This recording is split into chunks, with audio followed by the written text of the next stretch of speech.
कमरे के अंदर से आती आवाजों को किरण जी ठीक से सुन नहीं पा रही थी, लेकिन इतना समझ रही थी कि बेटे और बहू की लड़ाई हो रही है। उन दोनों के बीच पिछले कुछ दिनों से लगातार तनाव चल रहा था। किरण जी और राकेश जी के इकलौते बेटे रोहित ने अपनी पसंद से शादी की थी। किरण जी इस शादी से ज्यादा खुश नहीं थी। मेघा और किरण जी का रिश्ता कहानियों वाली सास बहू जैसा ही था। किरण जी जरा जरा सी बात पर मेघा को टोकती, ताने देती, और वही मेघा भी मौका मिलते ही किरण जी को पलट कर जवाब देने से नहीं चूकती थी। इसका मतलब यह नहीं था कि आज जो बहू और बेटे की लड़ाई चल रही है उससे किरण जी पर कोई फर्क नहीं पड़ रहा। वह परेशान हो रही थी। ऐसा क्या हुआ है कि दोनों पिछले कई घंटे से कमरे में लड़ रहे हैं। विचारों से जूझती किरण जी ने सोचा कि खुद ही जाकर पता करती हूं। तभी कमरे का दरवाजा खुला और मेघा हाथ में सूटकेस लिए बाहर की तरफ जाने लगी। यह सब क्या है मेघा?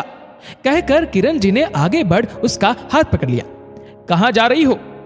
मम्मी जी, ये बात आप मुझसे नहीं अपने बेटे से पूछिए, सुबकते हुए मेघा ने जवाब दिया। चुपचाप यहां बैठ जाओ दोनों, किरण जी ने सख्ती से आदेश देते हुए कहा। रोहित और मेघा दोनों किरण जी के कहने पर सोफे पर बैठ गए। अब तुम दोनों मुझे बताओ कि आखिर ऐसा क्या है जिसकी वजह से तुम दोनों इतना लड़ रहे हो। मुझे पता है पिछले कई दिन से लगातार तुम दोनों के बीच लड़ाई चल रही है। किरण जी का इतना कहना था और मेघा की आंखों से आंसू बहने लगे। उसे लगा कि मैं कुछ भी कहूंगी लेकिन मम्मी जी तो अपने बेटे का ही पक्ष लेंगी। आखिर मां जो है रोहित की, इसलिए उसने चुप रहना ही बेहतर समझा। रोहित ने तिलमिलाते हुए कहा, मां, अब मैं और बर्दाश्त नहीं कर सकता। मैं मेघा के साथ नहीं रह सकता। मां, मैंने अक्सर इसे आधी रात को किसी से फोन पर बात करते सुना है।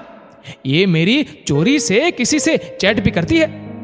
बस कर रोहित, बहुत हो गया। जब मन करा शादी कर ली, जब मन करा तलाक की बात करने लगे। ये कोई खेल नहीं है। अगर तुम्हारे रिश्ते में विश्वास ही नहीं था तो तुमने मेघा से शादी ही क्यों करी थी? किरण जी का गुस्सा अब काबू से बाहर हुआ जा रहा था। कान खोलकर सुन ले, जो आज के बाद मेरे सामने मेघा के चरित्र के बारे में कुछ भी कहा, मैं पिछले 2 साल से उसके साथ रह रही हूं। मैं जानती हूं कि ये कैसी लड़की है। मुझे मेघा से कोई सफाई नहीं चाहिए।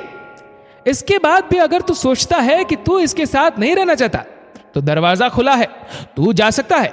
ये मेरी बहू का घर है रोहित, और इस बात को हमेशा याद रखना। किरण जी ने रोहित को अग्नि नेत्रों से घूरते हुए कहा।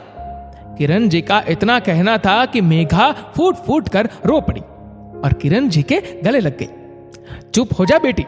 ठीक है कि मैं तुझे डांटती हूं, लड़ती हूं, लेकिन तेरा तिरस्कार करने का अधिकार मैंने किसी को नहीं दिया है। थोड़ा संभलते हुए मेघा बोली, मम्मी जी, अगले हफ्ते रोहित का जन्मदिन है। मैं उसके लिए सरप्राइज प्लान कर रही थी।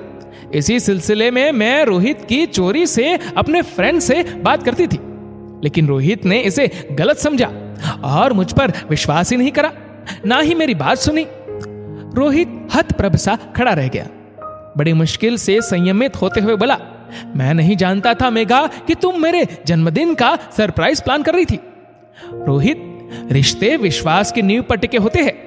अगर तुम एक दूसरे पर विश्वास ही नहीं करोगे तो रिश्ते का क्या मतलब रह जाएगा? चलो मेघा से माफी मांगो और उसका बैग अंदर रखो।